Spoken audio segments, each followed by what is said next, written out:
Yo guys, what's up? It's your boy OG Streetwear at nandito na naman tayo sa munting kubeta. Munting bodega natin. Ayan.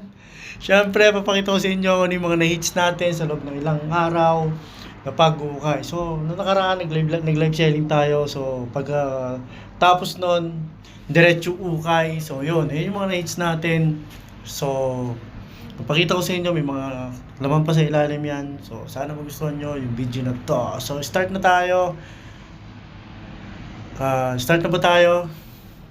So, yun. Maya-maya na tayo mag-start. Pakita ko muna ang aking munting kubeta o munting bodeg. Pero itong bodega na to, sobrang tagal na rito. 2 years na ako rito. So, 2 years kung hindi ginagamit to. Ayan. Stockan ko lang to ng stocks kapag may mga nakukuha ko. Pati sapatos nga dito ko nilalagay. Ayan. Tawag dito. Ayan, nakita nyo naman yung Travis ko. Kakape pa nga ako dito. Oh. So, ibig sabihin, matagal na to, hindi ko ginagamit to. Promise, hindi ko ginagamit yan. So, mama muna tayo ng kape. Tarap. So, yun. Lapag naman natin at mag-start na tayo in 1, 2. Sheesh! At ito nga ang na-hits natin, isa sa mga Ambro na England team. Ambro brand, sobrang solid, large, grabe, ganda ng condition, prestige pa. Basta maganda yung condition na meron lang isa palang meron pala siyang isang, ayun, yung run, isang pirasong run. At size XL, made in England, large pala pero best fit XL. Ganda na ito, oh. Grabe. Performance, uy, bisa ng performance ng mga Inglaterra, syempre pagdating sa mga football, soccer games o sa football grabe standing yan, grabe hindi pa pahuli yan. Syempre meron din tayong Pony na brand at hindi ako familiar sa team na to. Nagsisearch naman ako pero binebenta ko lang ng mura to sa mga sinusuplayan ko. Bakit mo? Para maganda kasi once na maganda mo na benta, maganda rin ang balik sa'yo.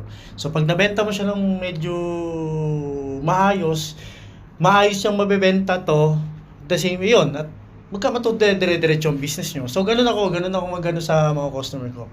Binebenta ko siya ng hindi naman ganun kataasan, kahit alam ko mataas siya. Pero yun, not bad na yun. May income siya. Kahit konti lang yung kitain ko, okay na sa akin yun. So meron nga tayong Bangko Espiritu Santo. Grabe naman yung bucket na ito. Sobrang solid. Ayan meron din akong, ito kinuha ko to, David Beckham. Ang tagal ko hindi nakakita na ito. Simula ng 2024. Dahil 2023, magto 2024, hindi na ako nakahawak ng ganitong klaseng boot. Yan. So, yun. Kinuha ko na rin, pero para sa akin, pang PSG, if ever walang bumili. So, yun, meron ako nito, Michelin S, grabe, cross, number 24K. 24K? Hindi ba si Kobe Bryant yan? 24K. For sure, napaka-solid na itong jersey na to. Grabe, at ang ganda ng condition. Yung sharp na yan, nabili ko nga sa tropa yan. Boot, pero ayos lang. So, meron tayong size large. Nice Carhartt. Nice to. Uy, ganda na ito, Carhartt. Napakaganda rin ng condition na nadali natin. Salamat nga pa sa napagbilihan ko nito. Thank you very much sa iyo. Tol, salamat sa pagbigay sa akin ng malalakas na items. Yun, grabe ang ganda ng kulay nito. Kailan din ako nakakuha ng ganitong klaseng kulay at size at magandang condition. So, lagay muna natin yun dyan. Sharp. At meron din tayong, syempre, hindi pa huli, isa sa mga top 5 na streetwear sa buong mundo. Ang pagmamayari ni Sean Stasi, pero ngayon hindi na si Sean Stasi ang nagmamayari ng Stussy ngayon. Iba na. Parang nakita ko sa news last 6 months ago, ang nakuha ata sa mga Presley o kamag-anak ni Elvis Presley or apuhan yun. Ang nakakuha nga ng, syempre mahal yun, yung bibili mo yung isang kilalang brand streetwear. Nasa top 5 pa yung streetwear na yan. Baka top 2, top 3 sa streetwear yan. Top 1. Jeez, Stasi! Sobrang bisa niyan. Grabe. Size large. Pag walang bumili sa live selling natin, pang PSG natin, ganun talaga, wala tayong magagawa. Hindi pa naman tayo kalakasang sa pagla-live selling. So yun, bronze. Sobrang solid din neto. Grabe, ang ganda rin ng condition neto. Old school na old school. Grabe, varsity jacket oh. Uy, MLB! Grabe, leather pa yung side niya na. Dilong, made in USA. Made in USA. Ang pisa niyan, par. Grabe, solid dyan, par. So yun, hindi pa nalalaban yan. Lalaban ko yan siguro bukas. Gaganda lalo condition niya pag nalabahan yan. At meron din tayong Carhartt na double knee. Hindi ganun kagandang condition pero ginet ko na. Kasi baka mag-get pa ng iba. So yun. At caps, tatig 5 dirhamo. Kinuha na rin natin yan. Bakit siya mo? Pang budget meal para sa mga A40. Yun, Tasmanian big print. Grabe naman yun. Tasmanian big print. Kinuha nga natin yan, size large. Yan, sa tropa rin nakuha yan. Nabili ko ata ito ng 100. Magkano ko kaya may bebenta to? So, itong mga damit na to, magkano ko kaya mabebenta? Palagay nyo, magkano ko mabebenta sa Pilipinas to? If ever na may kukuha sa Pilipinas.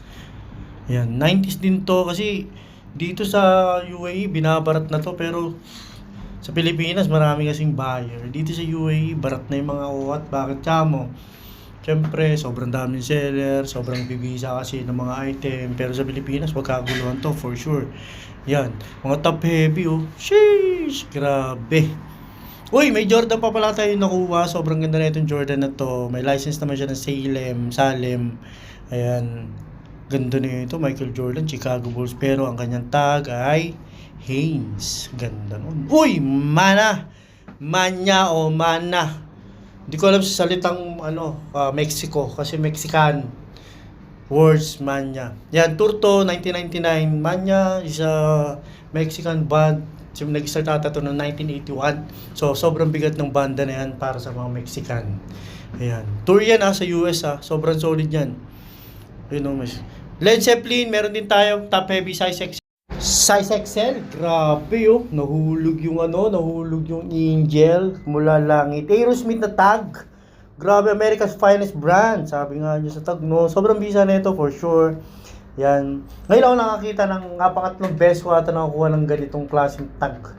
Pero mura ko lang din nabebenta. Banda, mura ko lang din nabebenta. So meron tayong matte engine, dalawang matte engine, kinuha nga natin yan, size large, size XL. Siyempre, lalabang muna natin yan para medyo malinis-linis yan, medyo may kaitiman ang kanyang kulay. Nangungutim na. Oy, Maxwell na tour. Meron din po tayo niyan. Meron akong Maxwell na vintage t-shirt na sa cabinet ko. Pero next time ilalabas natin. Ayan, tsaka mga random t-shirt. Meron din tayong, uy, ganda nun, no? Elton John. Uy, ganda nga ng Elton John. Gem tag. Sheesh! Rappi. Pang Rappi yung tag. Grabe. Sobrang solid ng ganitong klaseng tag. Nakakuha ng ganitong klaseng tag before. Kalimutan ko na kung ano yun. Tupak ata yun. Uy, sizing. Ayan na, makakapili na kayo ng mga sizing. Pero hindi to pwede dito. So, bibenta ko yan sa Pilipinas. Sama natin sa bundle. At saka mga random na mga jersey at kung ano-ano pa. Yan naman kinukuha din natin dahil pang live selling natin. At ito nga yung papaborito kong sapatos. Ayan. Umalis ako last 3 days. Yan, nanggaling ako sa tropa natin. Pinuntahan nga kami. So yan, nalagay ko lang dito. Iniwan ko lang dito. Ayan, tapos na tayo. So nakita nyo naman, isa-isa yung mga nakuha natin sa loob ng ilang araw. Pagukay. Iba dyan, ninja natin sa mga tropa. So yun, magkano kaya natin mabebenta itong mga to? Palagay nyo, magkano kaya natin mabebenta lahat yung mga yan? Approximately, how much? How much? Sige nga, pakisabi.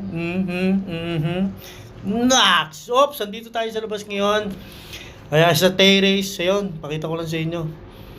Yung katahimikan dito sa lugar namin. Napaka-safety at masyadong natahimik dito sa lugar namin. Grabe. Napakaganda dito sa lugar namin, promise. Napaka-tahimik. Napaka-safety pa. So yun, nagkakaping ako rito. Yan, inaantay ko. So yun, papaalam na nga ako.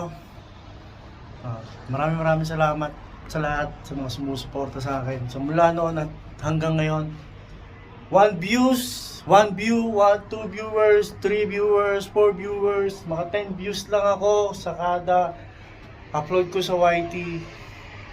Sobrang legit, napapasalamat na sa kagad sa inyo.